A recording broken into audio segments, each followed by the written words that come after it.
Alright guys, another hymn lesson for SeanCheek.com.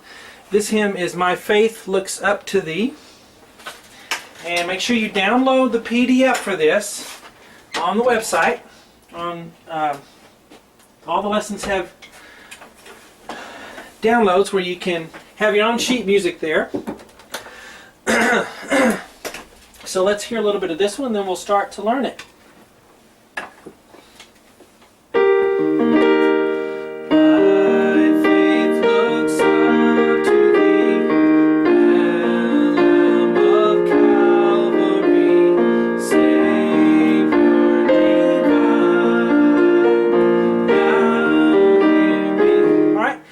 A lot of notes, and I'm going to show you how to do that as well.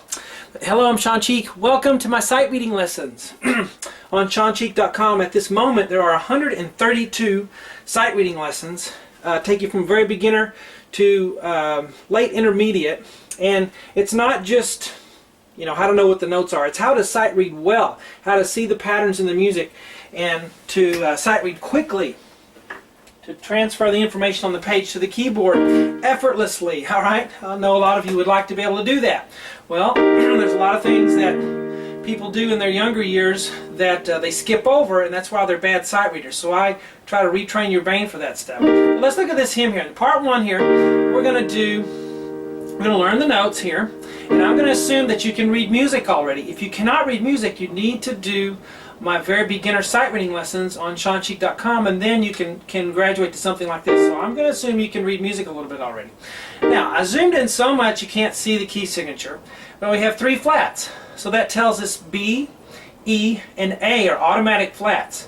So anytime we have a B, an E, or an A, we're going to flat it. Okay, we're going to start.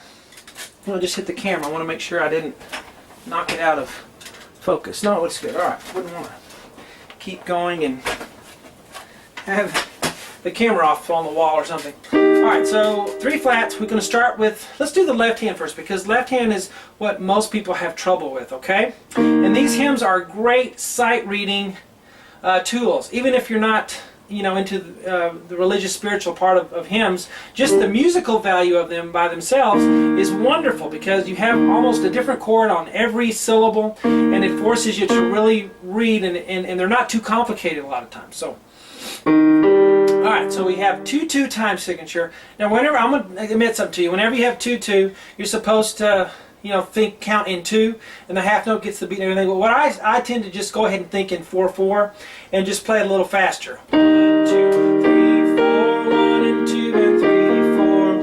Okay, I never think about 2-2, and I'm a professional musician, and I never do that. I just think 4-4 and I just play it a little faster. All right, little tip from me. So the left hand's going to start with E flat and G. That should automatically come to you. If it doesn't, do the flashcards on SeanCheek.com and those downloads. Alright, E flat and B flat are next. 2 times, and you have it again, and have it again, have it again.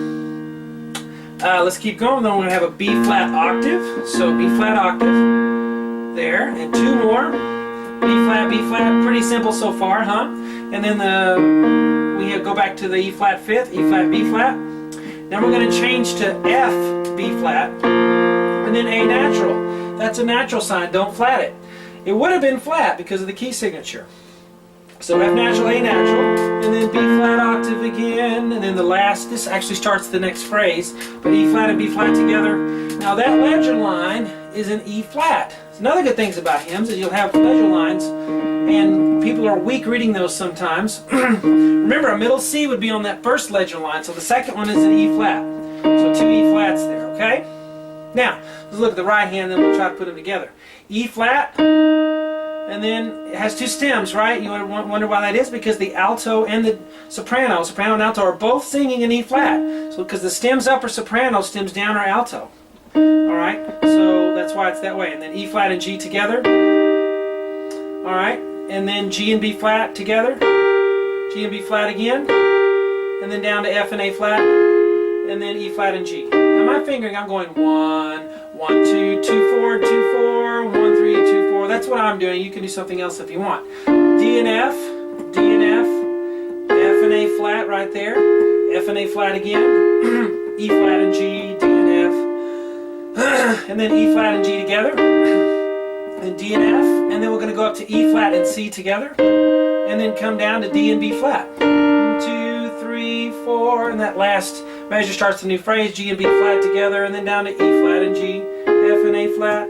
Now, we know the rhythm. 1, 2, 3, 4, 1 and 2 and 3 and 4 and 1, 2, 3, 4, 1 and 2 and 3, 4. If you have trouble with rhythms, we also do that in the beginner sight reading lessons. 1, 2, 3, 4, 1, 2, 3, 4, 1, 2, 3, 4. Now I'm going to put both hands together and do it slowly for you. Okay, you ready?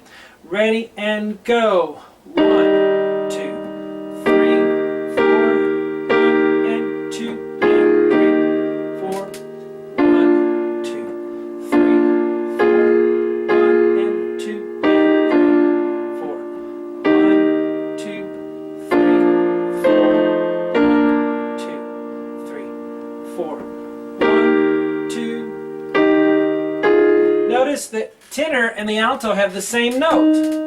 So what do? Just play it. You can't play 2 E flats, the same E flat, so just let one hand take it. Alright, in part 2, we're going to learn the rest of this hymn, and then in part 3, I'm going to show you how I add notes. Now, I've taught for 23 years, I'm a professional teacher and musician, and I'm going to show you a 3-step process how to add notes to any hymn that's not that hard and makes them sound great, okay?